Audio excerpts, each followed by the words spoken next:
Discuss करेंगे western education, उसके साथ साथ प्रेस का विकास और उसके साथ साथ सामाजिक धार्मिक सुधार आंदोलन।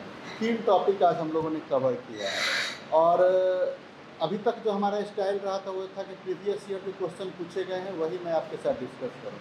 जब इस तीनों टॉपिक से मैं गुजर रहा था तो मुझे लगा कि प्रीवियस ईयर में मैक्सिमम यहाँ से जो प्रश्न पूछे गए हैं वो वन लाइनर प्रश्न पूछे गए हैं।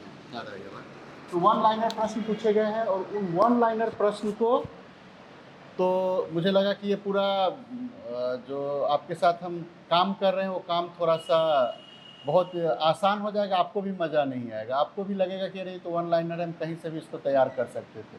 तो हमने थोड़ा सा ट्विस्ट किया उसको, है सब प्रीवियस ईयर पूछा हुआ प्रश्न है लेकिन उसको हमने थोड़ा सा अपने स्टाइल से आपके सामने रखा है ताकि इससे लगे कि आप अपनी तैयारी को या अपने जो आपका क्वेश्चन को टैकल करने का जो तरीका है, जिस अप्रोच को हम डेवलप करना चाहते हैं, उस अप्रोच के सहारे हमने इस प्रश्न को थोड़ा सा ट्विस्ट किया है। तो देखते हैं। तो मैं आप सबका प्रतिक्रिया लूँगा इस पर, जो भी ऑनलाइन इसको देख रहे होंगे उन सब से मेरी प्रतिक्रिया होगी कि आपको आप कैसा महसूस किए आज के क्लास के बाद, वो आप बतलाएंगे। तो शुरू करते हैं। आज का पहला प्रश्न है, जो ऑनलाइन होंगे सब, जो भी ऑनलाइन होंगे ऑनलाइन अब रिप्लाई करते जाएंगे, आप लोग भी अपना अपना रिप्लाई करते चलिएगा, फिर हम लोग डिस्कस करेंगे। ये सारे प्रश्न वन लाइनर पूछे हुए प्रश्न हैं, ऐसा नहीं कुछ नया कुछ हम आपके सामने रखने जा रहे हैं। डी सामान्य सा प्रश्न है कि भगवद गीता का सबसे पहले जो अंग्रेजी में अनुवाद हुआ था, ये अनुवाद विल्किंस के द्वारा किया गया था, उल्टा केवल था, और शकुंतला का अनुवाद जो है वो विलियम जोन्स के द्वारा किया गया था। अच्छा, ऐसा प्रश्न अगर पूछा जा रहा है तो इसके पीछे मकसद क्या है? इसका मकसद है एशियाटिक सोसाइटी की स्थापना।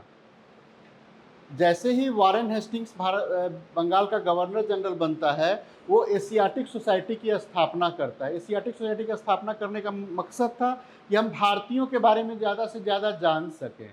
तो भारतीयों के बारे में ज़्यादा से ज़्यादा जानने के लिए वो क्या करता है कि जो भी भारतीय साहित्य था, भारतीय पुस्तक थी, इसका वो अनुवाद करवाना शुरू करता है। इसी क्रम में विलियम जोन्स के नेतृत्व में ये सुप्रीम कोर्ट के जज थे और इन्हीं के नेतृत्व में एशियाटिक सोसाइटी की स्थापना हुई थी। और भारत के जितने भी पुस्तकें थी, धार्मिक के साथ साथ जो भी साहित्यिक ग्रंथ थी, उसका अंग्रेजी में ट्रांसलेशन करने का इन लोगों ने काम किया था। क्लियर? तो जवाब उल्टा था, जवाब होगा डी, दोनों में से कोई सही नहीं है। आगे बढ़ते हैं हम लोग फोर्ट विलियम कॉलेज को लेकर के। शिक्षा की दिशा में अगला जो प्रयास होता है वो फोर्ट विलियम कॉलेज को लेकर के होता है।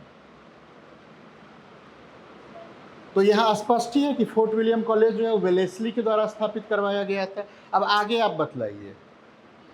डी सिंपल सी बात है, फोर्ट विलियम कॉलेज की स्थापना ब्रिटिश नागरिकों को भारत में प्रशासन का प्रशिक्षण देने के लिए स्थापित किया गया था। मात्र 2 वर्ष यह इंस्टीट्यूट जो है मात्र 2 वर्ष ये काम किया। 2 वर्ष के बाद इसको डायरेक्टर्स की ऑर्डर पर बंद कर दिया गया। उसके बाद इसके जितने भी ये जो काम था, इसके लिए हेल्सबेरी कॉलेज की स्थापना लंदन में की गई कि अब जो भारत के लिए जो भी अधिकारी जाएंगे उनको वहाँ ट्रेनिंग दी जाएगी, भारत में दी जाने की ज़रूरत नहीं है। वेलेस्ली ने चूँकि इस कॉलेज की स्थापना की, तो इस कॉलेज का योगदान सबसे ज़्यादा रहा किस चीज़ में? हिंदी भाषा के डेवलपमेंट में। फोर्ट विलियम कॉलेज की जो भूमिका थी वो हिंदी भाषा के डेवलपमेंट में ज़्यादा रहा, क्योंकि हिंदी भाषा का वहाँ पर जो भी अधिकारी आ रहे थे उनको वहाँ ट्रेनिंग दी जा रही थी। अब आगे चलते हैं। फिर अगला प्रयास जो होता है, तो पहले लगेगा कि आप एकदम बहुत इजी, अब थोड़ा थोड़ा सा हम टफनेस बढ़ाते चलेंगे। जो ऑप्शन है, ऑप्शन के अनुसार आप अपना चुनिए, बी और डी, और ए बी सी डी हल्ला मत कीजिए। 2 और 3 डेविड हेयर और अलेक्जेंडर डफ, इस दोनों के सहयोग से राम मोहन राय ने, डेविड हेयर जो थे घड़ीसाज थे, घड़ी का इनका दुकान था, घड़ी बनाने का काम करते थे, उन्हीं के सहयोग से इन्होंने हिंदू कॉलेज की स्थापना की। ये हिंदू कॉलेज आगे चल करके प्रेसिडेंसी कॉलेज में तब्दील हो जाता है। ऑप्शन बताइएगा ना। हाँ, ए 1813 का चार्टर एक्ट क्या किया था?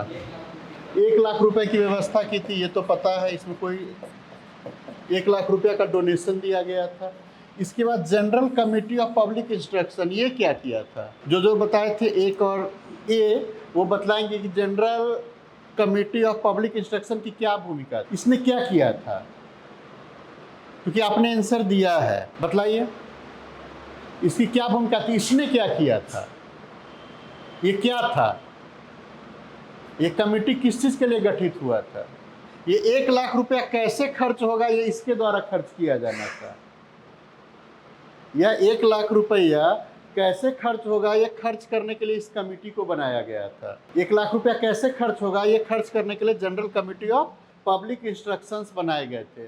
और इसी कमेटी में प्राच्यविद और आंग्लविद के बीच में विवाद हो गया था। एक ग्रुप जो था वो चाहता था प्राच्य शिक्षा पर खर्च हो, एक ग्रुप जो था वो चाहता था अंग्रेजी शिक्षा पर खर्च हो। तो इसी कमेटी का अध्यक्ष बनाया जाता है मैकॉले को, और मैकॉले अपना जो स्मरण पत्र था, जो मिनट्स था, वो अपना प्रस्तुत करता है और आंग्ल शिक्षा के पक्ष में। तो क्या इसकी भूमिका नहीं थी? इसकी भी भूमिका थी, तीनों की भूमिका थी।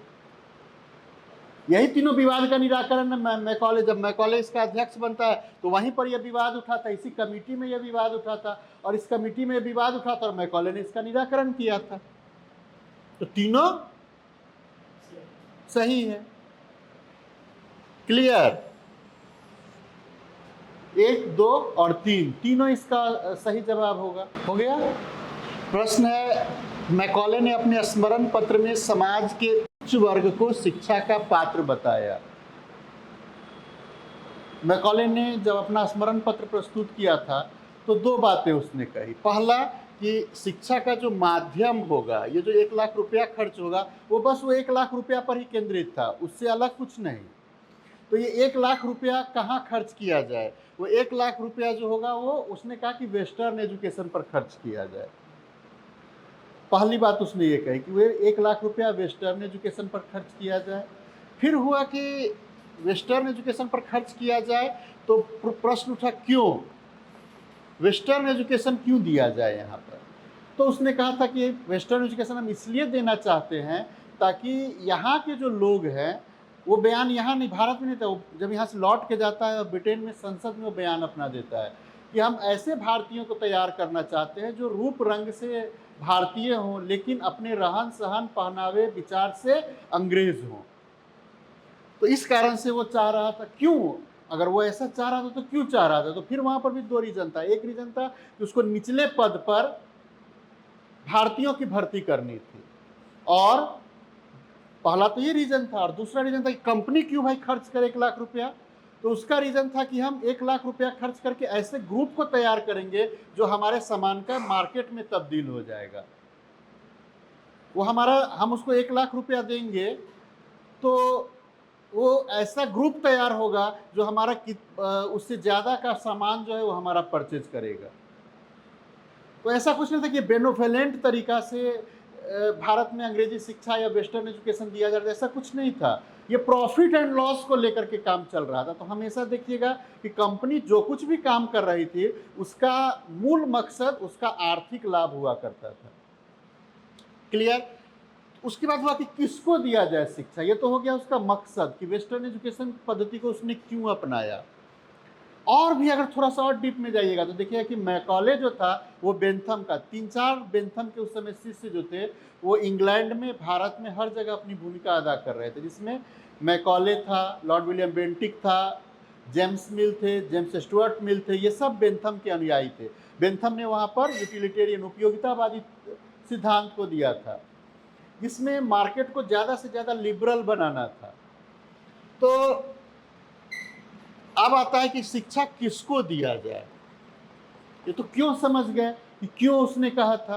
अब आता है शिक्षा किसको दिया जाए। जब हम जाते हैं शिक्षा किसको दिया जाए तो स्पष्ट रूप से नीति बना दिया कि समाज के हम उच्च वर्ग को देंगे, और डाउनवर्ड फिल्ट्रेशन के द्वारा यह शिक्षा जो है छन करके नीचे नीचे होते हुए निचले तबके तक पहुंच जाएगी, क्योंकि पैसा सीमित था, 1 ही लाख रुपया था, और उस 1 लाख रुपया से सबको शिक्षित किया जाना पॉसिबल ही नहीं था। क्लियर? तो सही जवाब क्या होगा? दोनों, सी, और एक और दो, दोनों, मैकॉले का। क्लियर? कोई कंफ्यूजन यहां तक में? अब हम लोग आगे बढ़ते हैं। सीधा सा जवाब है कि इसका जो जवाब होगा ए होगा। छोटे प्रशासनिक पदों के लिए उसको अधिकारियों की जरूरत थी। इनमें से कोई भी चीज भारतीय संस्कृति को प्रोत्साहन देना उनका कोई मकसद नहीं था। शुरुआत में जैसे जब आप अभी डिस्कस हम लोग कर रहे थे विलियम जोन्स या एशियाटिक सोसाइटी को लेकर के, तो आपके मन में ये धारणा बनेगी कि वेस्टर्न मतलब भारत का जो संस्कृति है उसको प्रोत्साहित करने का कुछ काम का, ऐसा कुछ नहीं था। कोई उनका मकसद नहीं था। उनका मकसद था भारतीयों को जानना, भारतीयों को समझना और उसके अनुसार अपनी पॉलिसीज डिसाइड करना, अपना पॉलिसी बनाना। तो मैकॉले तक हम लोग देख रहे हैं, मैकॉले तक एक प्रणाली से सरकार चल रही थी। अब वुड डिस्पैच में थोड़ा सा अलग जाता है, थोड़ा सा अलग दृष्टिकोण अपनाया जाता है। तो अब बतलाइए। ठीक है, मतलब ये अगर आपका आंसर है, इसका मतलब है कि 3 पर जो है तीसरा जो ऑप्शन है वो गलत है। क्यों गलत है? उसको सही कैसे किया जा सकता है? क्या प्राथमिक स्तर पर उसने कहा था कि प्राथमिक स्तर पर जब कभी भी होगा तो स्थानीय भाषा में देना चाहिए। माध्यमिक स्तर पर, माध्यमिक स्तर पर उसने क्या कहा था? माध्यमिक स्तर पर अंग्रेजी कहा था, एंग्लो वर्नाकुलर कहा था वो। प्राथमिक स्तर पर वर्नाकुलर लैंग्वेज में, माध्यमिक स्तर पर एंग्लो वर्नाकुलर लैंग्वेज में, और उच्च शिक्षा जो होगी उसके ऊपर की जो शिक्षा होगी वो अंग्रेजी में दी जाए। आधा अधूरा मत याद कीजिएगा। आधा अधूरा रहेगा तो फिर इसके जगह पर कोई दूसरा शब्द यूज कर देगा तो आप गड़बड़ करके आ जाइएगा।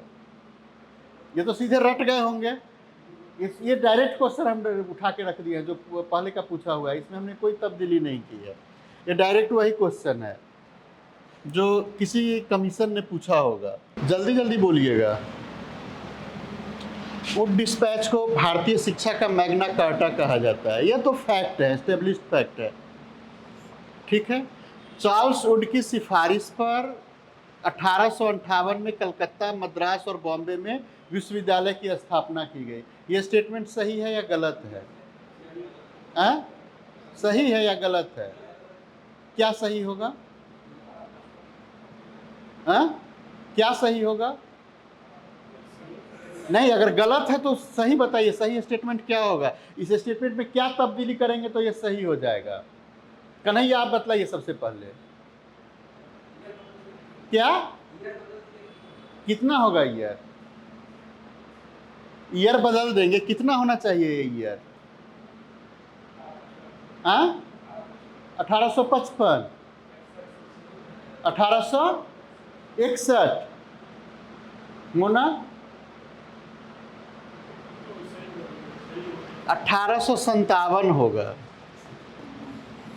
1857 में तीनों विश्वविद्यालय की स्थापना की गई। वुड की सिफारिश पर ही की गई थी, लेकिन तीनों विश्वविद्यालय की स्थापना 1857 में की गई थी। चार्ल्स वुड ने प्रपोजल रखा था कि लंदन विश्वविद्यालय के तर्ज पर भारत में 3 विश्वविद्यालय की स्थापना की जाए। कलकत्ता, मद्रास और बॉम्बे में 1857 में 3 विश्वविद्यालय की स्थापना की गई। उसके बाद प्रत्येक प्रांत में लोक शिक्षा विभाग की स्थापना की गई। ये स्टेटमेंट सही है। तो सही जवाब क्या होगा? 1 और 3, सी।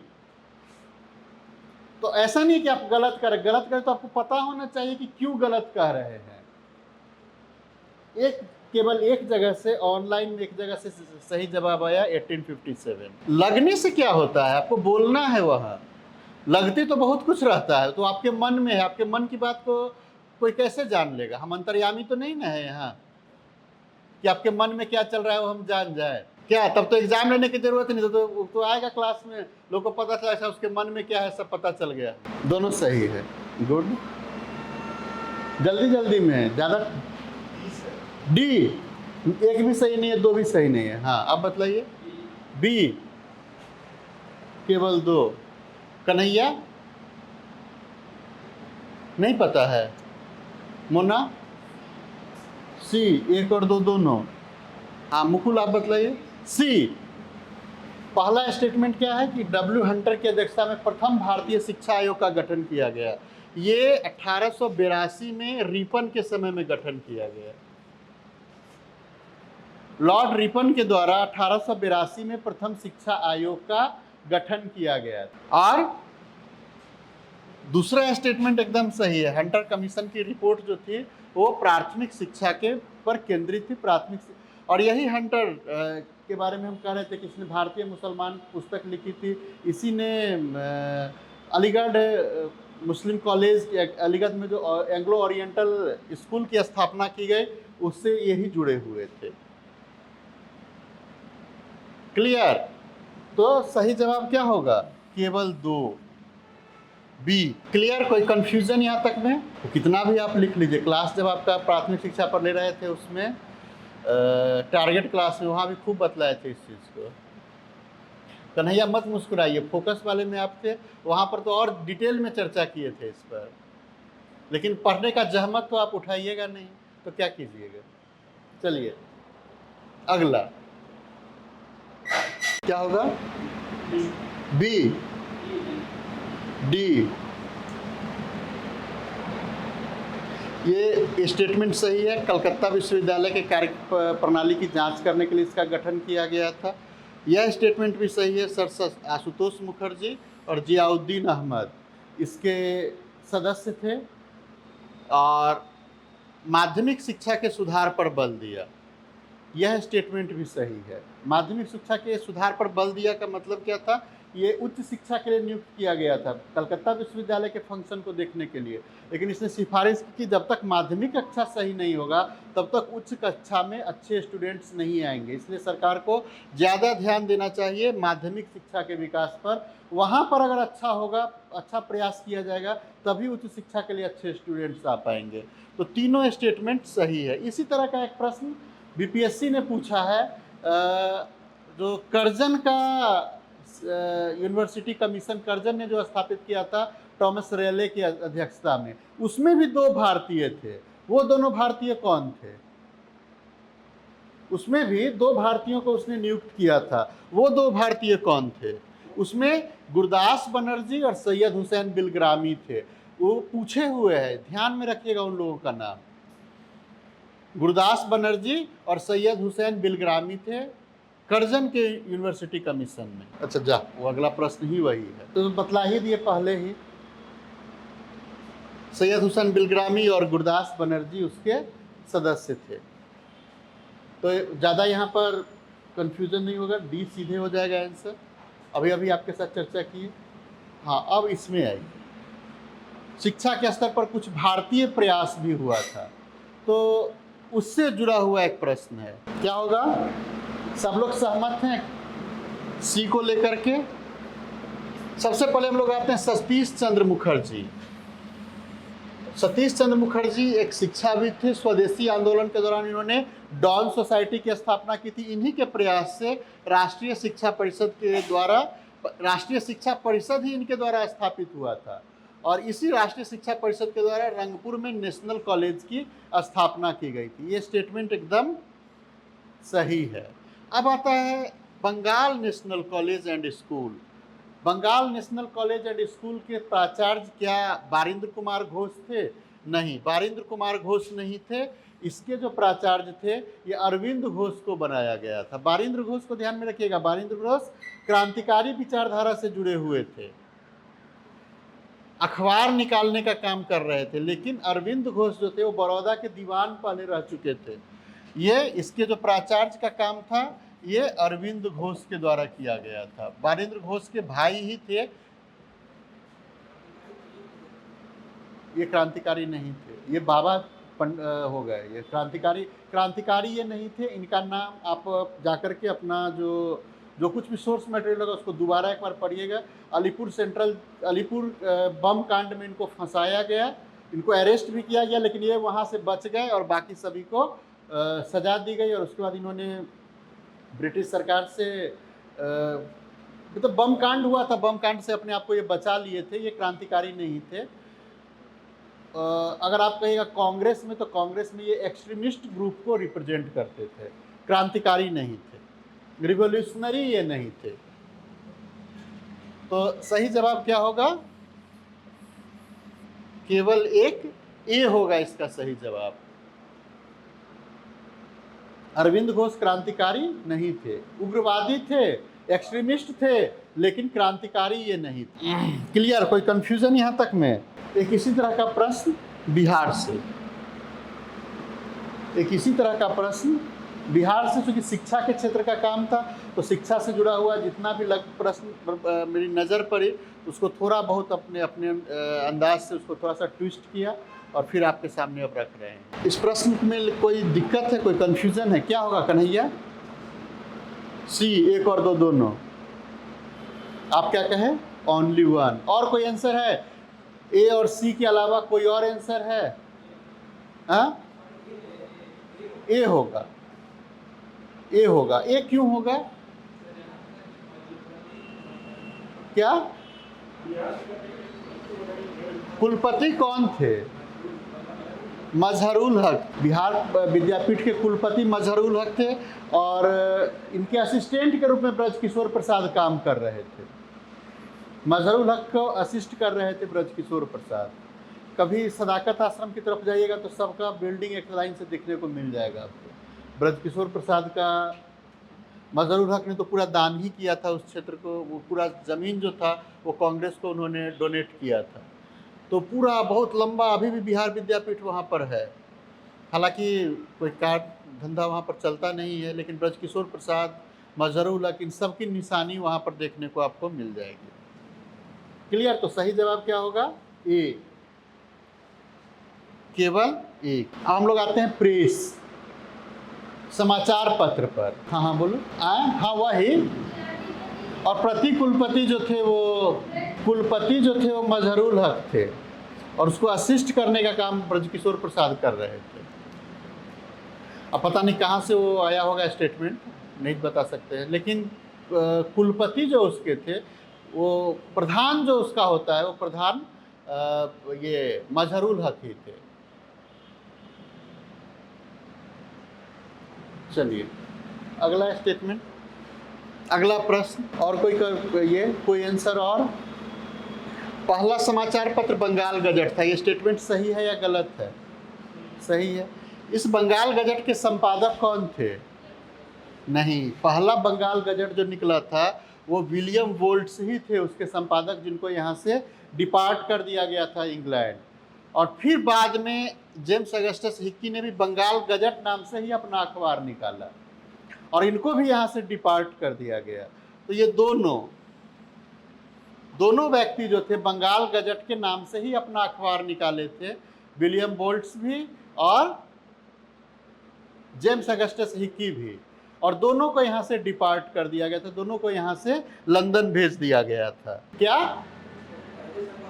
विलियम वोल्ट सबसे पहले वही बंगाल गजट नाम से अखबार निकाले, बाद में जब उनको डिपार्ट कर दिया गया फिर जेम्स अगस्टस हिक्की ने भी उसी नाम से बंगाल गजट नाम से ही फिर अखबार निकाला और दोनों को यहाँ से डिपार्ट कर दिया गया, दोनों को यहाँ से लंदन भेज दिया गया था। तो सही जवाब क्या होगा? तीनों स्टेटमेंट, 1, 2 और 3, तीनों स्टेटमेंट सही है। डी होगा इसका सही जवाब। क्लियर? सेंसर है, पत्रीक्षण का मतलब होता है सेंसर। फर्स्ट सेंसर है, मतलब ये डी, न तो 1 न हो तो 2। कम से कम इसमें जो टारगेट वाले बच्चे हैं उनको तो सही जवाब देना चाहिए, क्योंकि उनके उधर जो लोग हैं उधर थोड़ा सिंसियर हैं, ऑनलाइन में वो लोग सही जवाब दे रहे हैं, क्योंकि ये सब हम बताए हुए हैं क्लास में। ऐसा नहीं है कि ये सब चीज़ों को हम ओवरलुक करके छोड़े हुए हैं, सब पर चर्चा और डिटेल चर्चा किए हुए हैं। तो जो लोग टारगेट में रहे होंगे उनको पता होना चाहिए, वो पकड़ लेंगे कि गड़बड़ी कहाँ पर है। बतलाइए, आप तो थे और एक्टिव भी थे। तो पहला स्टेटमेंट जो है, पहला अधिनियम जो था वो सेंसर एक्ट था, इसमें कोई डाउट नहीं, एकदम सही है। और ये सेंसर एक्ट किसके द्वारा लाया गया था? अगला प्रश्न उठता है कि ये किसके द्वारा लाया गया था? तो ये कॉर्नवालिस के द्वारा नहीं ला करके वेलेस्ली के द्वारा लाया गया था। और इसी अधिनियम को लाने के बाद ये जेम्स अगस्टस हिक्की को यहाँ से भगा दिया गया था। क्लियर? तो थोड़ा जो पढ़े होंगे, जो लिखे होंगे, उसको थोड़ा सा उलट के अगर देखे रहते तो आपको दिक्कत नहीं आती। सब आपके जद से प्रश्न है, ऐसा नहीं है कि कुछ नया चीज आपको दे रहे हैं। और वहां पर भी इसी तरह से नया प्रश्न नहीं रहेगा, आपके जितना आपने पढ़ रखा है उसी रेंज से प्रश्न रहेगा। तो कम से कम पकड़िएगा तो कि कॉर्नवालिस बाकी सब चीज में सुधार किया था, प्रेस व्रेस के लिए वो कुछ काम नहीं किया था, ये काम वेलेस्ली के द्वारा किया गया था। क्लियर? तो सही जवाब क्या होगा? केवल एक, ए। चलिए एक और प्रश्न। हमको लगता है टारगेट में हम एक लिस्ट दिए थे ना, अखबार और उसके संपादक का नाम। ठीक हो गया, बतलाइए जल्दी जल्दी। क्या? बी, बी, एक और तीन। मुन्ना और कोई? ऑनलाइन में जो लोग हैं वो लोग बतलाएंगे, जो लोग भी ऑनलाइन में है ऑनलाइन में बतलाएंगे कि इसका सही जवाब क्या होगा। प्रश्न है, एडम वेलेस्ली के बाद दूसरा जो प्रेस पर महत्वपूर्ण अधिनियम लाया गया या प्रेस को कर्टेल करने का काम किया, वो जॉन एडम के द्वारा किया गया था। इसने प्रेस की स्वतंत्रता पर अंकुश लगाने का काम किया। और इसका जो अधिनियम था, अनुज्ञप्ति अधिनियम, लाइसेंसिंग एक्ट कहा जाता है, लाइसेंस लेने के लिए इसने अधिनियम को बनाया था। ये सब आपके साथ डिस्कस कर चुके हैं। तो इसके थ्रू इसने प्रेस को कर्टेल करने का, प्रेस का जो राइट था उसको क्रश करने का काम किया। और इतना महत्वपूर्ण था कि बेंटिक जैसा गवर्नर भी इसको हटा नहीं सका। आगे चल करके मेटकॉफ के द्वारा इस अधिनियम को हटाया गया था। तो इस कारण से मेटकॉफ को भारतीय प्रेस का मुक्तिदाता भी कहा जाता है। अब आते हैं कि किस किस अखबार को इसका कोपभाजन बनना पड़ा, किस किस अखबार पर समस्या आई, बंद करना पड़ा। तो पहला अखबार था मिरातुल अखबार, यह राजा राम मोहन राय के द्वारा निकाला जाता था। और दूसरा प्रमुख अखबार जो इसका दंड सहा वो था बंगाल जर्नल, जो जेम्स सिल्क बर्किंघम का था। तो ये तीन ब्रिटिश प्रेस वाले थे जिनको यहाँ से लंदन भेजा गया, जिन पर कार्रवाई की गई। पहला विलियम वोल्ट्स, दूसरा जेम्स अगस्टस हिकी और तीसरा जेम्स सिल्क बर्किंघम। उनका बंगाल जर्नल अखबार निकलता था। तो इसी दोनों अखबार पर को बंद किया गया एडम्स के लाइसेंसिंग एक्ट के बाद। और ये पूरा बात जो है टारगेट में खूब डिटेल में आपके साथ चर्चा किए थे। कम से कम कहते हैं कि तीनों का नाम जरूर याद रखिएगा, इन तीनों के नाम से कभी भी आपसे प्रश्न पूछा जा सकता है। क्लियर? हालांकि मिरातुल अखबार वाला प्रश्न पूछे हुए है, इसको अभी तक छोड़े हुए है, तो हमने बस थोड़ा सा ट्विस्ट किया था। अब आगे आइए। और एक चीज याद रखिएगा, बिहार में एक्ट से खूब प्रश्न पूछा जाता है। जितने भी प्रेस पर सेंसर लगे थे उससे बहुत प्रश्न पूछा जाता है, उसको जरूर देख करके जाइएगा। प्रश्न है, लॉर्ड लिटन द्वारा देसी भाषा समाचार पत्र अधिनियम, वर्नाकुलर प्रेस एक्ट, जो इंग्लिश में समझ रहे होंगे, भारतीय भाषा के समाचार पत्रों को नियंत्रित किया गया। ईश्वर चंद्र विद्यासागर का अखबार सोम प्रकाश बंद कर दिया गया। जनता के दबाव में लॉर्ड लिटन ने इस अधिनियम को वापस ले लिया। तो सही जवाब होगा कि ये स्टेटमेंट एकदम सही है, ये स्टेटमेंट एकदम सही है। इस अधिनियम को समाप्त करने का काम किसने किया? सुधारेंगे कैसे? तो रिपन के द्वारा इस अधिनियम को रद्द कर दिया गया, रिपील कर दिया गया। इस कारण से ये अधिनियम समाप्त होता है। तो 1 और 2 अर्थात ए इसका सही जवाब होगा। आप जान रहे होंगे तभी बताइएगा। और ये सब आपके साथ चर्चा किया हुआ प्रश्न है, ऐसा नहीं है कि कुछ नया टपका रहे हैं आपके सामने। और ऐसा ऐसा प्रश्न वहां भी पूछा जाएगा आपसे। बी, सी होगा, बी भी हो गया, सी भी हो गया। और कोई जवाब हो तो बोलिए। अब सब अखबार के बारे में जानते हैं। पहला अखबार है इंडियन ओपिनियन। ये किनके द्वारा निकाला गया था? गांधी जी के द्वारा निकाला गया था। कहाँ? साउथ अफ्रीका में, भारत में नहीं निकाला गया था। ये निकाला गया था दक्षिण अफ्रीका में। दक्षिण अफ्रीका में निकाला गया था। फ्री हिंदुस्तान तारकनाथ दास के द्वारा कहाँ निकाला गया था? अमेरिका में, यूएसए में। गदर, यह भी यूएसए में निकाला गया था। इसके बारे में बताइए। इंडियन सोशियोलॉजिस्ट, ये किसके द्वारा और कहाँ निकाला गया था, ये भी आपके साथ चर्चा किए हुए हैं। ऐसा नहीं कि नहीं चर्चा किए हुए हैं। इंडिया हाउस की चर्चा किए हुए हैं, सावरकर की चर्चा किए हुए हैं। वहाँ बतलाए थे कि श्यामजी कृष्ण वर्मा वहाँ पर रहते थे, वहाँ पर इंडियन सोशियोलॉजिस्ट नाम से अखबार निकालते थे। ये श्यामजी कृष्ण वर्मा के द्वारा कहाँ निकाला जा रहा था, कहाँ से? इंडिया हाउस कहाँ था? लंदन में। सावरकर अमेरिका गए थे हैं? तो सही जवाब देखिए, ऑनलाइन में लोग दे रहे हैं। ऑनलाइन के कुछ लोग जो रेगुलर जुड़े हुए रहे हैं वो लोग सही जवाब दे रहे हैं। सभी होगा। हमको लगता है गलत वाला हम एडिटेड ये क्वेश्चन दे आ गया है क्या, ऐसे हम सबको सुधार दिए थे। एक मिनट, हम दूसरा क्वेश्चन खोल के देखते हैं। क्या रहने दीजिए, जब यही है तो इसमें मेहनत करने की क्या बात है, यही रहने देते हैं क्योंकि ये सब चीज़ हम ठीक किए थे। तो हरिजन समाचार पत्र कौन निकालते थे? हरिजन समाचार पत्र जो था ये गांधी जी के द्वारा निकाला जा रहा था। और बहिष्कृत भारत जो था ये B.R. अम्बेडकर के द्वारा निकाला जा रहा था।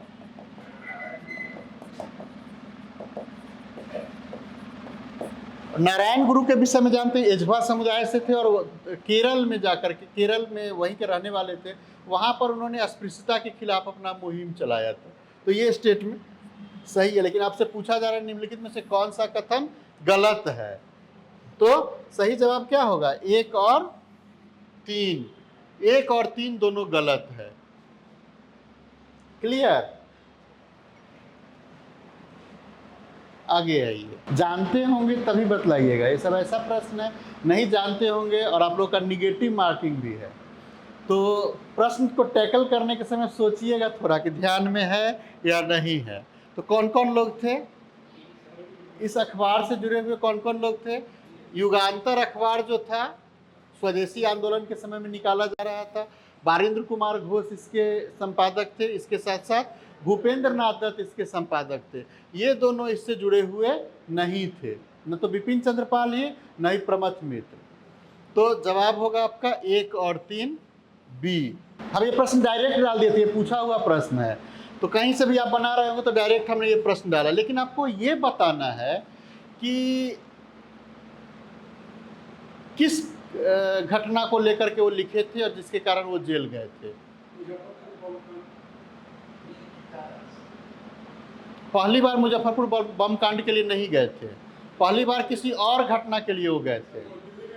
चापेकर ब्रदर्स के द्वारा जो प्लेग कमिश्नर एयर्स्ट की हत्या की गई थी उसकी घटना की तुलना उन्होंने की थी शिवाजी के पराक्रम से, और इसके कारण से उनको जेल भेजा गया था। मुजफ्फरपुर बम कांड के कारण उनको निर्वासित कर दिया गया था, ये भारत से बाहर, मतलब रंगून उनको, मतलब बर्मा उनको निष्कासित कर दिया गया था, जहाँ पर वो मांडले जेल में उनको रखा गया था। वो खुदीराम बोस की जो शहादत हुई थी उसके मतलब जो किंग्सफोर्ड को मारा गया था उस पर उनके अखबार में लेख लिखा गया था, जिसके कारण से उनको यहाँ से राजद्रोह का आरोप लगा करके और उनको 6 साल के लिए यहाँ से निष्कासित किया गया था। वो बाद की घटना है। सबसे पहला जो घटना था, ये घटना भी आपको याद होना चाहिए, चापेकर ब्रदर्स के द्वारा जो पूना में हत्या की गई थी, पहली क्रांतिकारी घटना भारत की वही थी। तो उसी के दौरान उनको जेल भेजा गया था। क्लियर? कोई कंफ्यूजन अब यहाँ तक में? चलिए अगला प्रश्न। इसमें कोई कंफ्यूजन नहीं होना चाहिए। यह अखबार जो था शिशिर कुमार घोष के द्वारा शुरू किया गया था। इसके बाद सही में ये वास्तव में शुरुआत में जब ये निकला था तो बांग्ला में ही निकलता था, बांग्ला भाषा में ही इसको निकाला गया था। और जो वर्नाकुलर प्रेस एक्ट आया था लॉर्ड लिटन का, तो उस लॉर्ड लिटन के वर्नाकुलर प्रेस के कारण इसको रातों रात कहने के लिए कहा जाता है, रातों रात तो नहीं बदला सकते क्योंकि पूरा प्रेस चेंज करना पड़ेगा, फ़ॉन्ट चेंज करना पड़ेगा।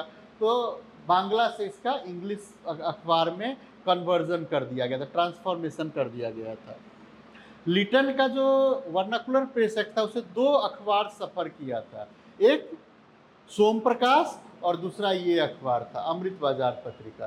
तो याद रखिएगा, यहाँ से खूब प्रश्न पूछा जाता है। सोम प्रकाश किससे जुड़ा हुआ था? ईश्वर चंद्र विद्यासागर से जुड़ा हुआ था। एक चीज़ आप अपने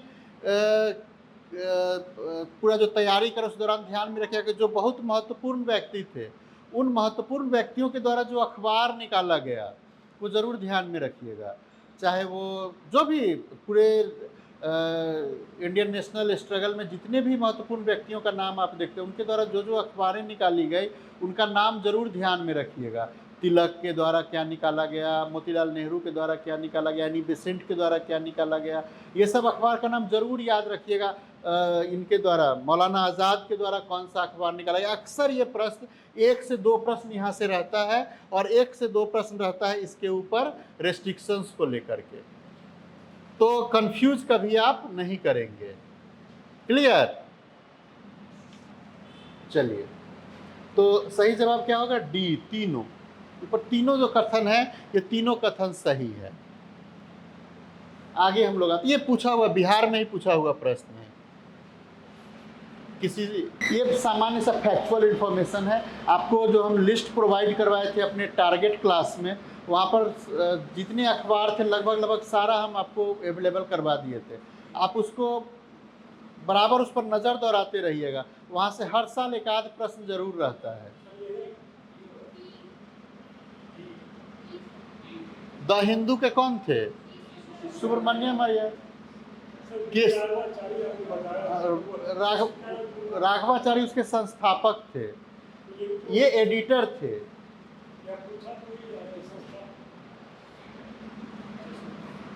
पढ़ा कीजिए थोड़ा सा, जब आप देखे होंगे तो वहां पर संस्थापक वर्ड लिखा हुआ होगा। क्या कंफ्यूज करते हैं? इसके बाद आते हैं हम लोग केसरी। केसरी से जुड़े हुए हैं, केसरी के बारे में जानते हैं कौन थे? बाल गंगाधर तिलक थे। बंगाली सुरेंद्रनाथ बनर्जी का था। ये भी जितने भी महत्वपूर्ण व्यक्ति हैं, हिंदुस्तानी और सुधारक गोपाल कृष्ण गोखले का था। तो जितने महत्वपूर्ण व्यक्ति, ये ध्यान में रखिए, कभी ऐरा गैरा नहीं पूछ लिया जाता है, या तो महत्वपूर्ण अखबार या वो किसी महत्वपूर्ण व्यक्ति से जुड़ा हुआ है, तभी वहां से प्रश्न पूछा जाता है। तो सबका चीज रटने के बनिस्पत जो जो महत्वपूर्ण है उस पर जरूर नजर दौड़ाते रहिएगा। क्लियर? तो सही जवाब क्या होगा? डी होगा।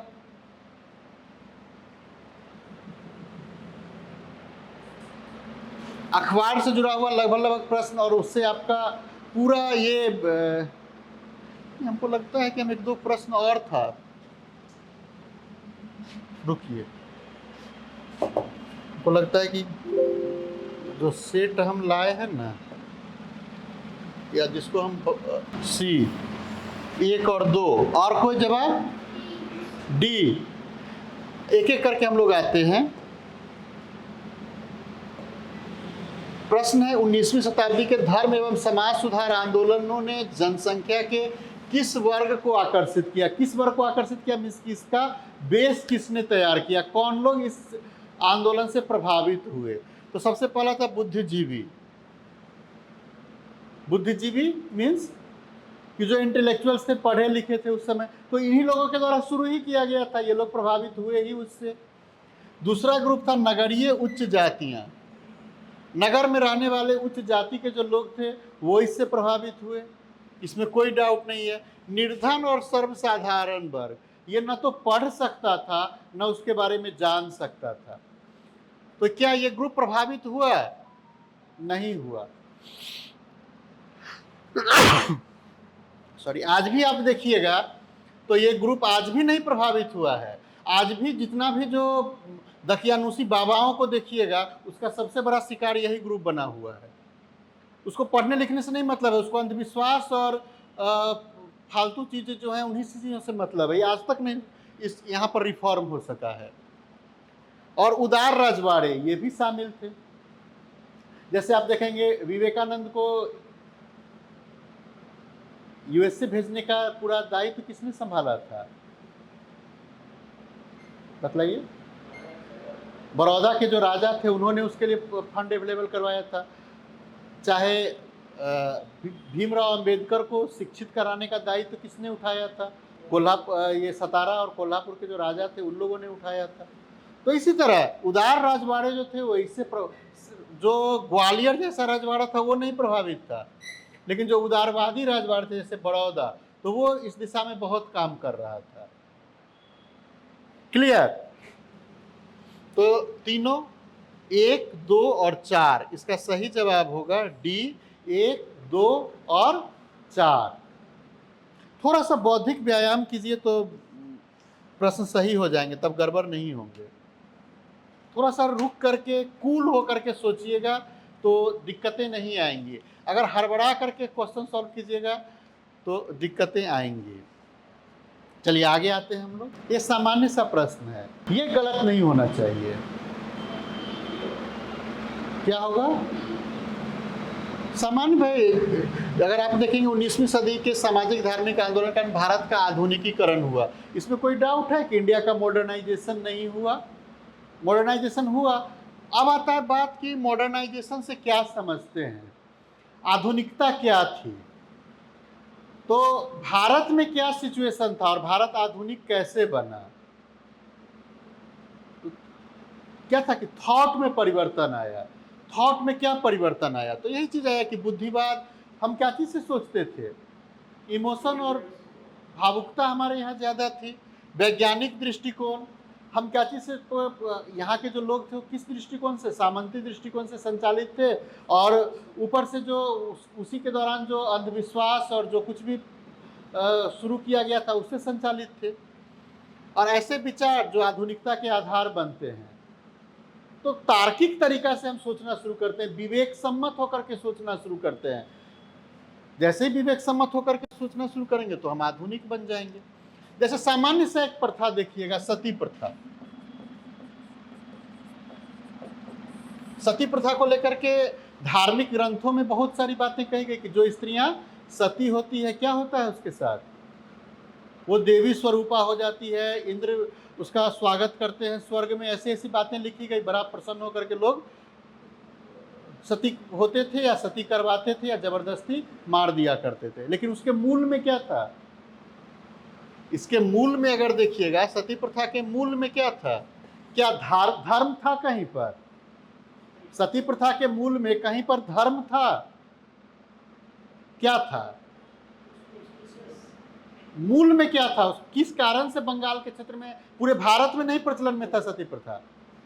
तो बंगाल के क्षेत्र में सती प्रथा के प्रचलन में होने का क्या कारण था? धर्म था कहीं से भी? कन्हैया, धर्म था? नहीं पता। उसके मूल में क्या था? डिस्ट्रीब्यूशन ऑफ प्रॉपर्टी था, दायभाग सिस्टम था। दायभाग सिस्टम में महिलाओं को सर्वाइवरशिप के तो थ्रू अधिकार मिलता था, तो महिलाओं को अधिकार था प्रॉपर्टी पर, उसको खत्म कर देना था। यही ना उसका मूल था, जिसके कारण से जबरदस्ती मार दिया जाता था। तो मूल समस्या क्या थी? आर्थिक थी। लोगों को ये नहीं पता था। लोगों को लगता था कि नहीं, ये आर्थिक समस्या नहीं है। लोगों को लगता था कि नहीं, ये तो धर्म की बात है, धर्म की हानि हो जाएगी अगर स्त्रियां सती नहीं हुई तो। इसी चीज से बाहर निकलने का चीज था, इसी ख्यालात से बाहर निकलने का चीज था मॉडर्नाइजेशन। यही था आधुनिक तरीका से सोचना। क्योंकि आधुनिक तरीका में जब सोचा गया कि भाई इसी क्षेत्र में स्त्रियों को क्यों जलाया जा रहा है, तो पता चला कि नहीं, ऐसा तो धर्म में कुछ है ही नहीं। धर्म में अगर होता तो मर्यादा पुरुषोत्तम राम थे, उनकी 3 माताएं थी, ठीक ना? सती होती, धर्म तो नहीं इजाजत दे रहा था। तीनों में से कोई सती हुई थी? धर्म इजाजत देता तो होता। क्या अभी गलत बात कर रहे हैं? आपके रामचरितमानस पर ही चर्चा कर रहे हैं, कुछ गलत जगह से हम रेफरेंस नहीं उठा करके ले आए हैं। क्या? तो सही जवाब क्या होगा? बी। ए और आर दोनों सही है और दोनों एक दूसरे की व्याख्या कर रहा है। अगला स्टेटमेंट पर आइए। और कोई जवाब? मूर्ति पूजा का विरोध किया, ये एकदम सही है, इन्होंने मूर्ति पूजा का विरोध किया। धार्मिक ग्रंथों की व्याख्या के लिए पुरोहित वर्ग को अस्वीकार कर दिया, पुरोहितों के पास एकाधिकार नहीं होगा, ये इनका कहना ही था। इसने इस सिद्धांत का प्रचार किया कि वेद त्रुटिहीन है। इस सिद्धांत का प्रचार किसने किया था? इस सिद्धांत का प्रचार दयानंद सरस्वती ने किया था। और इसने केश्वरवाद का प्रचार किया, ये एकदम सही है, केश्वरवादी थे, मूर्ति पूजा का विरोध कर रहे थे और पुरोहित वर्ग को इन्होंने अस्वीकार किया था। तो 1, 2 और 4 ये स्टेटमेंट सी है, ये सही है। अगला प्रश्न जल्दी जल्दी बोलिए, कुमार सानू बताइए जल्दी। अब हम नाम से नहीं पूछ रहे थे इसलिए अब एक एक करके पूछ। डी आपका क्या है? सी कन्हैया, ये तो बहुत पढ़ा हुआ चीज़ है, इसमें तो गर्व नहीं सोचना चाहिए इतना। Mona B C. सबसे पहला चीज़ है कि इन्होंने 1875 में आर्य समाज की स्थापना की। स्टेटमेंट सही है या गलत है? सही है। मेरे विचार से ये स्टेटमेंट गलत है। इस स्टेटमेंट में क्या तब्दील करेंगे तो सही हो जाएगा? ये इसको बदल देंगे, ये बॉम्बे हो जाएगा, तो ये स्टेटमेंट सही होगा। इन्हें वेदों के पुनरुत्थान का श्रेय दिया जाता है, ये स्टेटमेंट एकदम सही है। तीसरा स्टेटमेंट सही है या गलत है? गलत है। इसमें क्या बदलेंगे? यहां पर संस्कृत को हटा करके क्या रखेंगे? बंगाली। रहने वाले से गुजरात के, लिख दिए किताब बंगाली में। हिंदी भाषा में ये सत्यार्थ प्रकाश की रचना किए थे। 2 चीज, हिंदी के पुनरुत्थान में दयानंद सरस्वती और आर्य समाज का अगर योगदान देखिएगा तो एक ये और एक बहुत ये है, आरती के रूप में आप उसका इस्तेमाल करते हो, स्वामी श्रद्धानंद के द्वारा लिखा गया था, ओम जय जगदीश हरे। ये दोनों हिंदी के प्रसार के लिए बहुत ज़्यादा महत्वपूर्ण रहा था। उस समय में लोग हिंदी नहीं जान पाते थे, खड़ी बोली हिंदी नहीं थी भाषा, फारसी भाषा थी, तो लोग इस पुस्तक को पढ़ने के लिए हिंदी सीखे थे। और आगे चल करके देवकीनंदन खत्री ने एक उपन्यास लिखा था चंद्रकांता, उस चंद्रकांता को पढ़ने के लिए लोग हिंदी सीखना शुरू किए थे। याद रखिएगा इन सब चीज़ों को, मतलब रोचक के लिए, रोचकता के लिए ध्यान में रहेगा तो आपको ध्यान में रहेगा। तो इन्होंने हिंदी में लिखा था सत्यार्थ प्रकाश। अगला है आर्य समाज ने शुद्धि आंदोलन का समर्थन किया, ये स्टेटमेंट सही है। तो सही जवाब क्या होगा? 2 और 4 डी। क्लियर? कोई कंफ्यूजन यहां तक में? अब सोचिए, ये बहुत आर्य समाज, ब्रह्म समाज, ये सब ऐसा जगह है जहां पर आप बैटिंग करने के समय आपको लगता है कि हम एकदम सिक्सर मार ही देंगे, लेकिन आप वहां पर आपका विकेट गिर जाता है। क्यों? क्योंकि आप हड़बड़ा करके पूरा स्टेटमेंट पढ़े बिना खट से टिक लगा देते हैं वहां पर। आगे आइए, ये पूछा हुआ प्रश्न है, इसमें हमने कोई तब्दीली नहीं की है, ये हूबहू जैसा था वैसा ही हमने आपके समक्ष रखा। ये तो हो ही जाएगा, वो तो सीधे कोई भी होगा तो वो जवाब ये दे ही देगा। यहाँ पर क्यों होगा वो न बतलाना है। ये तो सही है ही। श्वेत जाति की श्रेष्ठता से क्या समझते हैं? ये क्या था जिसका इन लोगों ने विरोध किया था? ये थ्योरी किसने दिया था? ये थ्योरी किसने दिया था? ये थ्योरी किसका था? ये सब आपके साथ डिस्कस किए हुए हैं, ऐसा नहीं कि कुछ हवा की चीजें पूछ रहे हैं आपसे। ये रूडयार्ड किपलिंग के द्वारा किया दिया था, व्हाइट मैन्स बर्डन थ्योरी। याद होगा टारगेट जब आपके साथ या फोकस में जब आपके साथ थे या हिस्ट्री के क्लास ले रहे थे तो हमने चर्चा की थी कि रूडयार्ड की, जैसे मैकॉले था, उसी की विचारधारा से जुड़े हुए थे, जिनका था कि श्वेत मनुष्यों पर ये बोझ है कि वो लोगों को शिक्षित करने का काम करें। जंगल बुक की बात की थी आपके, बोगली की बात की थी आपके साथ, याद है? क्लास को भी अगर याद करेंगे तो ध्यान में आ गया होगा। तो व्हाइटमैन्स बर्डन थ्योरी जो रूडयार्ड किपलिंग के द्वारा दी गई, उसका पूरा का पूरा मकसद ही था कि व्हाइटमैन्स जो है वही संस्कृति का प्रचार प्रसार कर सकते हैं। उन्होंने उसको तोड़ा था। जैसे आप देखिएगा कि जो समाज सुधार आंदोलन चल रहा था वो फर्स्ट फेज का जो समाज सुधार आंदोलन था, मतलब 1860 से पहले का जो समाज सुधार आंदोलन था या धर्म सुधार आंदोलन था, उसमें अपने धर्म में सुधार करने की बात थी। लेकिन 60 के बाद जो सेकेंड फेज में समाज सुधार आंदोलन चलता है, धार्मिक सुधार आंदोलन चलता है, वो अपने धर्म की श्रेष्ठता पर आधारित होता है, जिसके दो प्रमुख जो सुधारक थे, दयानंद सरस्वती और स्वामी विवेकानंद, ये हमेशा प्राच्य की श्रेष्ठता की बात करते हैं। एक ने भारत में ये काम किया, दूसरे ने भारत से बाहर जाकर के हिंदू धर्म की श्रेष्ठता को, हिंदू संस्कृति की श्रेष्ठता को, हिंदू फिलॉसफी की श्रेष्ठता को स्थापित करने का काम किया। तो ये दोनों ग्रुप जो था, ये रिवाइवलिस्ट तरीका से संचालित हो रहा था, रिवाइवलिस्ट थॉट से चल रहे थे। क्लियर? कोई कंफ्यूजन यहां तक में? कोई कंफ्यूजन हो तो बतलाइए, किसी तरह का कोई कंफ्यूजन हो तो। आर्य समाज आत्मविश्वास और आत्मनिर्भरता प्रदान करने का काम किया। क्यों? क्योंकि इन्होंने बतलाया कि वैदिक संस्कृति जो आपका था वो बहुत श्रेष्ठ संस्कृति थी, और विकल्प अपना जो उत्तर था, दोनों ने, स्वामी विवेकानंद ने भी इसी थ्योरी को चैलेंज किया था और दयानंद सरस्वती ने भी इसी बात को चैलेंज किया था। तो सही जवाब क्या होगा? ए होगा। सही जवाब तक पहुंचने से ज़्यादा जरूरी है जवाब तक पहुंचने का प्रोसेस, कि आप उस प्रोसेस से पहुंच पा रहे हैं या नहीं पहुंच पा रहे हैं। कन्हैया जल्दी बतलाइए। मुकुल?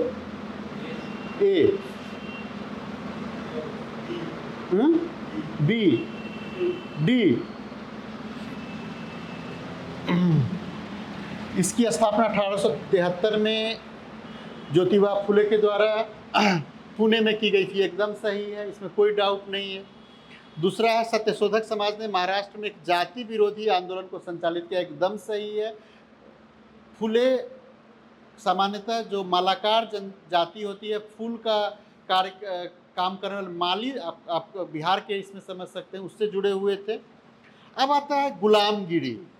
गुलामगिरी बुक को इन्होंने किस भाषा में लिखा था? तो हिंदी में इन्होंने नहीं लिखा था, इन्होंने इसे किस भाषा में लिखा था? मराठी भाषा में लिखा था। इन्होंने इशारा नाम का एक पैम्पलेट भी प्रकाशित किया था, वो भी मराठी में ही था। तो इनका जो काम चल रहा था वो मराठी भाषा में ये कर रहे थे। क्लियर? तो इस कारण से सही जवाब क्या होगा? ए, 1 और 2। ये स्टेटमेंट जो है वो गलत है। जैसे कभी कभी देखिएगा, गांधी जी के भी हिंद स्वराज को लेकर के पूछा जाता है कि हिंद स्वराज पहली बार किस भाषा में लिखा गया था, गदर अखबार पहली बार किस भाषा में निकला था, वो सब ध्यान में रखिएगा।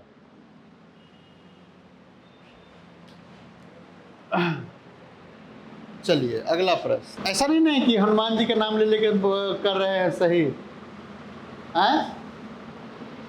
राधाकांत देव के बारे में जानते हैं? राधाकांत देव, बंकिम, ये सब एक ग्रुप के व्यक्ति थे। बंकिम चंद्र चटर्जी, इन लोगों ने सामाजिक धार्मिक सुधार का विरोध किया था। ये वो ग्रुप थे जी, और इनके जो सबसे प्रमुख विरोधी थे, राजा राम मोहन राय का सबसे ज़्यादा विरोध किसी ने किया था तो राधाकांत देव ने किया था। और इन्होंने चंद्रिका अखबार निकाला था और इसके द्वारा सती प्रथा के समर्थन में अभियान चलाया था। जिस प्रकार से संवाद कौमुदी के द्वारा राजा राम मोहन राय ने सती प्रथा का विरोध किया था, उसी तरीका से, उतना ही प्रखर तरीका से राधाकांत देव ने सती प्रथा के समर्थन में अभियान चलाया था। तो ऐसा नहीं था कि जो विरोध करने वाले थे उनको लानतें नहीं भेजी जाती थी। राजा राम मोहन राय को तो चिट्ठियां लिख लिख करके, गालियां लिख करके भेजी जाती थी। और वो कभी राजा राम मोहन राय समग्र पढ़िएगा, कभी मौका मिलेगा तो उसमें टिप्पणी करते हैं कि जो समाज सेवा में लगे हुए लोग हैं, जो इस काम में लगे हुए लोग हैं, उनको इन सब चीज़ों से नहीं घबराना चाहिए। क्यों? क्योंकि जब आप सही दिशा में काम करना शुरू, मतलब तो उन्होंने तो बड़ा शब्द ऐसा प्रयोग कि जैसे उनको, गांधी जी को, रामचंद्र गुहा का कभी गांधी का पुस्तक पढ़ेगा तो खूब गालियां लिख लिख करके भेजी जाती थी। आज देखते हैं कि ट्रोल किया जाता है। तो अब क्या है कि अब तो ये दोनों जो स्टेटमेंट है, ये दोनों स्टेटमेंट सही है। सी होगा इसका सही जवाब। क्लियर? आगे वो नहीं, वो उस ग्रुप से जुड़े हुए थे, चंद्रिका अखबार में नहीं। अब इसका मतलब नहीं हुआ कि राजा जो राधाकांत देव का समर्थक होगा वो चंद्रिका अखबार में लिखेगा ही लिखेगा, वो भी उसी विचारधारा से जुड़े हुए। बहराम जी मालाबारी किस चीज से जुड़े हुए थे? पारसी धर्म से थे। पारसी समाज में सुधार का काम उन्होंने किया था। और दूसरा जो सब ये है, पारसी धर्म सुधार कानून से जो रहनुमाई मजद यासन सभा के सदस्य दादा भाई नौरोजी ये रस्त गुफ्तार नाम का अखबार निकालते थे। ये सही है, ये स्टेटमेंट सही है, तो इसलिए जवाब सही क्या होगा? केवल 2 बी होगा केवल। अगला प्रश्न बनाए। क्लियर? एकदम सही। हम लोग आते हैं आर्य महिला समाज, इसकी संस्थापिका पंडिता रमाबाई थी, यहाँ पर कोई डाउट नहीं है। शारदा सदन की स्थापना उन्होंने कहाँ पर की थी? बॉम्बे में या पुणे में? ये संस्था जो था ये पुणे में था, बॉम्बे में नहीं था। विधवाश्रम की एक स्थापना उन्होंने बॉम्बे में की थी 1888 या 89 में, और अगले ही साल उसको ट्रांसफर कर दिया पूना में, और पूना में जब संस्थापित हुआ तब उसका नाम शारदा सदन दिया गया। और बड़े मजे की बात है, अच्छा आगे क्वेश्चन से कुछ जुड़ा हुआ है, आगे हम करेंगे डिस्कस इसके बारे में। तो सही जवाब क्या होगा? ये स्टेटमेंट जो है ये गलत है, तो सही स्टेटमेंट क्या होगा? केवल 1 ए होगा, केवल सही, केवल 1। क्यों? क्योंकि शारदा सदन की स्थापना पुणे में की गई थी। बॉम्बे में इन्होंने एक विधवाश्रम स्थापित किया था, लेकिन तुरंत उसको ट्रांसफर कर दिया गया पूना में, और पूना में इन्होंने, इनसे जुड़ी हुई कहानी जस्ट थोड़ा आगे बढ़ेंगे वहां पर आकर के डिस्कस करेंगे, नहीं तो अगला क्वेश्चन जो है वो प्रभावित हो जाएगा। इसके संस्थापक में आत्माराम पांडुरंग थे, इसके संस्थापक में बालकृष्ण जयकर भी थे, और दादोबा पांडुरंग भी थे। जस्टिस रानाडे इससे जुड़े हुए नहीं थे। प्रारंभिक सभा ये थी, आगे चल कर के ये लोग आत्माराम पांडुरंग के द्वारा फिर प्रार्थना समाज की भी स्थापना की जाती है, बाद में रानाडे उसमें जुड़ जाते हैं। क्लियर? तो ये तीनों थे इसके संस्थापक, 1, 2 और 3, इसलिए सही जवाब जो होगा वो ए होगा। अगला आइए, तो गोपाल हरि देशमुख लोग, ये इनसे खूब प्रश्न पूछा जा चुका है, हर समझिएगा कि 1, 2, 3 साल गैप करके इनसे प्रश्न रहता ही रहता है। तो महाराष्ट्र के एक बहुत प्रमुख सुधारक थे, लोक हितवादी के नाम से जाने जाते थे। मराठी में प्रभाकर नाम का एक अखबार था जिसमें सतपत्रेन नाम से इन्होंने अपना लेख लिखा था, 100 लेख इन्होंने लिखा था। और भारत में संसद की स्थापना का सबसे पहला डिमांड करने वाले व्यक्ति भी यही थे। तो सारा जो तीनों जो विकल्प है, तीनों विकल्प सही है, इसलिए सही जवाब होगा उपरोक्त सभी, अर्थात डी होगा इसका आंसर। सब लोग सम्मत हैं ए। अब आते हम लोग स्टेटमेंट वाइज। ये राष्ट्रीय सामाजिक सम्मेलन से समझते हैं ये कहाँ स्थापित किया गया था, किसके द्वारा और कब स्थापित किया गया था, जानते हैं इसके बारे में? कहाँ पर आपसे इसकी चर्चा किए थे हम लोग, किस जगह पर, या किस टॉपिक की चर्चा करते समय इसकी चर्चा किए थे? इंडियन नेशनल कांग्रेस की स्थापना के समय में, कि वहीं पर जब फर्स्ट उसका सम्मेलन चल रहा था, वहीं पर रानाडे का प्रपोजल था कि इंडियन नेशनल कांग्रेस को सोशल रिफॉर्म की तरफ काम करना चाहिए। कांग्रेस ने उस प्रपोजल को नकार दिया, तो इन्होंने क्या कहा कि हम एक अलग से राष्ट्रीय सामाजिक सम्मेलन करेंगे, और उसी मंच पर कांग्रेस का सम्मेलन खत्म होने के बाद इसका आयोजन किया जाता था। याद है, कांग्रेस की स्थापना के साथ ही इसकी भी बैठक शुरू हो गई थी। तो सीधी सी बात है कि इस पहला स्टेटमेंट जो है, स्टेटमेंट क्या होगा? सही होगा या गलत होगा? केवल बंगाल के क्षेत्र के समाज सुधारक है, नहीं, ये पूरे भारत के समाज सुधारकों को एक जगह पर लाने का था, और कांग्रेस का इनिशिएटिव था। तो ये स्टेटमेंट क्या है? गलत है। अगला है, भारतीय राष्ट्रीय कांग्रेस अपने कार्यक्रम में सामाजिक सुधारों को नहीं रखना चाहती थी, और इसलिए प्रस्तुत उद्देश्य के लिए एक अलग संगठन बनाने का सुझाव दिया।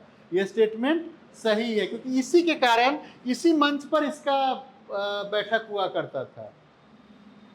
उसके बाद क्या है, बहराम जी मालाबारी और एमजी रानाडे ने यह निश्चय किया कि देश के समस्त सामाजिक सुधार ग्रुप को एक संगठन के अंतर्गत लाया जाए। यह स्टेटमेंट भी सही है। इसके बाद आता है कि बाल गंगाधर तिलक के प्रखर विरोध के कारण इस सम्मेलन को बंद कर दिया गया। यह स्टेटमेंट सही है या गलत है? यह स्टेटमेंट सही है या गलत है? यह स्टेटमेंट सही है। बाल गंगाधर तिलक की, हो सकता है ऑप्शन गलत हो गया हो किसी कारण से, लेकिन ये स्टेटमेंट एकदम सही है कि बाल गंगाधर तिलक ने इसका विरोध करना शुरू किया। और जो आप देखते हैं ना मॉडरेट और एक्सट्रीमिस्ट की जो लड़ाई देखते हैं, वहाँ पर बाल गंगाधर तिलक हमेशा ये बहराम जी मालाबारी और एमजी रानाडे इस दोनों का लगातार विरोध कर रहे थे। और उनका मानना था कि कोई भी जो रिफॉर्म होगा वो रिफॉर्म हमारे यहाँ से होना, मतलब वो इतने, उनका विचार वहाँ पर अस्पष्ट था कि जब, अच्छा आगे एक प्रश्न है, प्रश्न पर हम लोग आगे के चर्चा करेंगे। पंडिता रमाबाई वाला बात हमने रोक करके रखा था। पंडिता रमाबाई का वो घोर विरोधी थे। उन्होंने जो शारदा सदन की स्थापना की थी उसका वो घोर विरोध कर रहे थे। हुआ क्या था कि पंडिता रमाबाई के जो पिताजी थे उन्होंने अपनी पत्नी को पढ़ाने का काम किया, शिक्षित बनाने का काम किया। इसके कारण से पुणे के जो ब्राह्मण ग्रुप था, आगे चल करके उसने एक बहुत बड़े सांस्कृतिक संगठन का निर्माण किया। उस लोगों ने उनको जाति से बहिष्कृत कर दिया कि नहीं, इसके खाना पीना हुक्का पानी इसका बंद कर दिया जाए। इसकी प्रतिक्रिया में रमाबाई ने क्या की कि गैर ब्राह्मण से विवाह कर लिया। अब एक तो करेला दूजा नीम चढ़ा, उसको कैसे बर्दाश्त करते। और उस ग्रुप के सबसे प्रखर लीडर थे बाल गंगाधर तिलक, तो इन्होंने घोर विरोध करना उसका शुरू किया।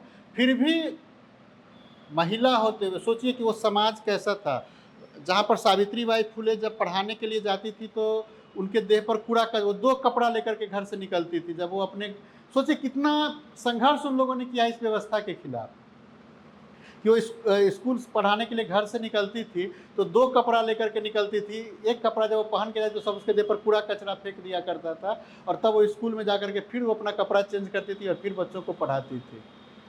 पंडिता रमाबाई, कितना विरोध हुआ होगा।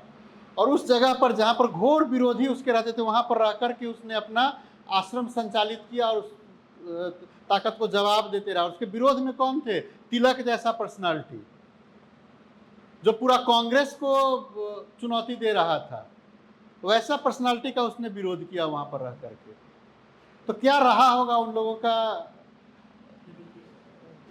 डेडिकेशन, क्या रहा होगा उन लोगों का कि किस तरीका से हमें काम करना है समाज में। तो वो किसी चीज़ से डरने वाले थोड़े ही होते हैं कि इन सब छोटे मोटे विरोध और छोटे मोटे गाली और ट्रोलिंग से लोग डर जाएगा। तो सही जवाब जो इसका होगा, ये स्टेटमेंट भी सही है, ये स्टेटमेंट भी सही है। स्टेटमेंट ऑप्शन के अनुसार आप कहेंगे तो 2, 3 और 4 होना चाहिए इसका। हो सकता है हमसे मिस्टेक हो गया जिस कारण से हमने इस ऑप्शन को नहीं दिया था। पहला स्टेटमेंट को छोड़ करके अंतिम तीनों स्टेटमेंट सही है। हालांकि हुआ क्या था कि ये स्टेटमेंट नहीं था इसमें, ये बाद में हमने डाला था। तो हो सकता है बाद में स्टेटमेंट डाले होंगे तो उसके अनुसार हम इसको चेंज करने में, रात में पड़ा था सबसे अंतिम जो क्वेश्चन में हम रिफॉर्म किए थे तब करेक्शन कर रहे थे, तो इसी में हम ये डाले थे कि इस बात की चर्चा करनी जरूरी है। ये एकदम सही है। लाला हंसराज थे, इन्होंने ही डीएवी स्कूल की शुरुआत की थी। इन्हीं के द्वारा पंजाब नेशनल बैंक की भी स्थापना की गई थी। प्रथम भारतीय बैंक था, ध्यान में रखिएगा। मुंशी राम यही आगे चल करके स्वामी श्रद्धानंद के नाम से जाने जाते हैं। तो जो आपके साथ चर्चा किए थे ओम जय जगदीश हरे, इन्हीं के द्वारा लिखा हुआ था। ये इनकी बाद में असहयोग आंदोलन के दौरान ये जामा मस्जिद से भाषण भी देते हैं।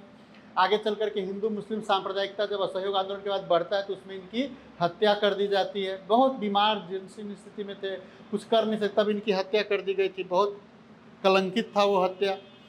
केशव चंद्र सेन नारी शिक्षा के लिए आंदोलन चलाए, एकदम सही है। विनोबा भावे के द्वारा शरणार्थियों के काम करने के लिए सर्वोदय समाज की स्थापना की गई, स्टेटमेंट भी सही है। तो चारों स्टेटमेंट सही है, डी होगा इसका सही जवाब। अगला प्रश्न वो बतलाइए फिर, वेद समाज की स्थापना किसने की थी? हम यही किल डाले थे, जो प्रश्न था यही 3 था, तो हमने इसमें एक चौथा ऑप्शन ऐड कर दिया था। इसकी स्थापना किसने की थी? वेद समाज हम पूछ रहे हैं। वेद समाज की स्थापना किसने की थी? श्रीधरालु नायडू ने की थी। फैक्ट है ये सब याद रखना है आपको। श्रीधरालु नायडू ने इसकी स्थापना की थी 1864 में मद्रास प्रोविंस में। किससे प्रभावित होकर के? केशव चंद्र सेन से प्रभावित होकर। तो फैक्चुअल चीज में गलत नहीं कर लीजिएगा इस तरह से। ये सब जनरल प्रश्न है, ये सब प्रश्न गलत नहीं होना चाहिए। ये सब प्रश्न जितना आप गलत कीजिएगा, या इस सब टॉपिक से, हालांकि कुछ ट्विस्टेड था वहाँ पर आप ये किए होंगे, लेकिन यहाँ पर जितना गलती आप कीजिएगा उतना आप बाहर होते जाइएगा रेस से। चलिए, हाँ, ये प्रश्न हम डाले थे स्पेसिफिक रीजन के साथ। ऐसा प्रश्न पूछा जा चुका है, तो बहुत सारे प्रश्नों को एक जगह जोड़ करके हमने तीनों अधिनियम को रखा था कि जिससे आपको समझ में आएगा मूल समस्या क्या थी। डी क्यों होगा डी? सबसे पहला अधिनियम, अब एक एक करके बतलाते चलेगा प्रत्येक स्टेटमेंट के बारे में कि ये स्टेटमेंट सही है। किसके द्वारा करवाया गया था ये अधिनियम पारित? किसके प्रयास से ये अधिनियम पारित हुआ था? केशव चंद्र सेन के प्रयास से ये अधिनियम पारित हुआ था। और यहाँ पर लड़कियों की उम्र 14 वर्ष निर्धारित कर दी गई थी। यह अधिनियम किसके प्रयास से पारित हुआ था? यह अधिनियम जो है 1891 में या 1892 में, पाठांतर मिलता है कहीं कहीं, किसके प्रयास से पारित किया गया था? मालाबारी के प्रयास से, बहराम जी मालाबारी के प्रयास से। यहाँ पर उम्र देखिएगा तो 12 वर्ष निर्धारित कर दिया गया है। यह स्टेटमेंट सही है या गलत है? जब 14 वर्ष था तो फिर 12 वर्ष करने की क्या जरूरत थी? यह स्टेटमेंट सही है, तो क्यों किया गया होगा? 14 वर्ष से 12 वर्ष क्यों किया गया होगा, ये हमको समझा दीजिए केवल। क्या इसका मतलब है कि इस अधिनियम से ही आप परिचित नहीं हैं? इसमें दोनों ग्रुप को, जो विवाह करता था उसको एफिडेविट देना पड़ता था कि हम हिंदू नहीं हैं। हिंदू धर्म को त्यागने की एफिडेविट देनी पड़ती थी नेटिव मैरिज एक्ट में, या ब्रह्म विवाह में, कि हम ब्रह्म समाज को मानते हैं, हम हिंदू नहीं हैं। ये एफिडेविट देना पड़ता था। और उस एफिडेविट देने के बाद 14 वर्ष से ज़्यादा उम्र की महिलाओं का विवाह, तो 14 वर्ष से कम उम्र की लड़कियों का विवाह वर्जित किया गया था। तो इस अधिनियम में सभी भारतीय कवर ही नहीं होते थे। इसमें कंपल्सन था कि एफिडेविट देना पड़ेगा कि हम हिंदू नहीं हैं। यह अधिनियम था, ये सबके लिए कंपल्सन हुआ कि इसमें हर व्यक्ति के लिए, पूरे भारत के लिए होगा कि न्यूनतम आयु जो होगी वो 12 वर्ष होगी। और यह अधिनियम किसके प्रयास से हुआ था? हाँ? ये हरविलास शारदा के प्रयास से हुआ था। उन्हीं के नाम पर इसको शारदा अधिनियम कहा जाता है। हरविलास शारदा के प्रयास से हुआ था, जिसके कारण से शारदा अधिनियम कहा जाता है। इसने 14 वर्ष लड़कियों का और 18 वर्ष लड़कों का आयु निर्धारित किया था। क्लियर? कोई कंफ्यूजन यहां तक में? तो तीनों स्टेटमेंट सही है, लेकिन तीनों स्टेटमेंट सही होने के साथ साथ जरूरी क्या है कि आपको पता होना चाहिए, नहीं तो आप कंफ्यूज कीजिएगा कि एक में 14 किया, फिर घटा के 12 क्यों किया, फिर उसको बढ़ा करके 14 क्यों किया। है ना? क्लियर दोस्तों? जवाब जो होगा वो डी होगा, उसमें कोई डाउट नहीं है, लेकिन उस आंसर का प्रोसेस भी आपको पता होना चाहिए कि तीनों अलग अलग चीज क्या थे, क्यों चल रहे थे। ये अंतिम यही है। तो लगभग चीज़ हमने आपके साथ डिस्कस किया। आप लोगों को कैसा लगा? आप लोग अपना प्रतिक्रिया यूट्यूब पर जब ये वीडियो डाला जाएगा वहाँ कमेंट बॉक्स में ज़रूर से ज़रूर करेंगे। और जो कोई भी यूट्यूब पर इस क्लास को देख रहे होंगे वो इस चैनल को ज़रूर सब्सक्राइब करें, ताकि इस तरह के जितने भी वीडियो बने वो आप तक पहुँचे। बहुत बहुत धन्यवाद, आप लोगों ने इतना वक्त हमारे साथ गुजारा इसके लिए। अगर यहाँ पर आप 60% स्कोर भी कर लेंगे तो वो आपके लिए बहुत ही बेनिफिशियल होगा। मतलब आपको कॉन्फिडेंट होना चाहिए कि आप बेहतर है, अच्छे हैं। ठीक है, नेक्स्ट क्लास में हम लोग राजनीतिक पार्टी, कांग्रेस का गठन, मॉडरेट और एक्सट्रीमिस्ट, ये सब टॉपिक डिस्कस करेंगे। राजनीतिक पार्टी, प्रमुख आंदोलन, मॉडरेट एक्सट्रीमिस्ट। जो अगला टॉपिक है फिर से बोल देंगे तो आपको कैसे पता चलेगा कि गप करने का पनिशमेंट कैसे क्या मिलता है। तो आप बाद में भी बात कर सकते थे, वो एक ही रील की बात थी, खत्म हो गई। अब आप इधर उधर थोड़ा मेहनत कीजिए, जितना काम गप करने में लगा है उसका खोजिए, उसका क्या होगा, कैसे पता चलेगा। फिर क्या कोई सुन रहा था, कोई गप कर रहा था, तो गप करने वाले को तो हम बराबर रिपीट करते रहेंगे, लिखते रहिएगा उसमें रिपीट कर देंगे, लेकिन गप कीजिएगा तो हम क्यों रिपीट करें। आपके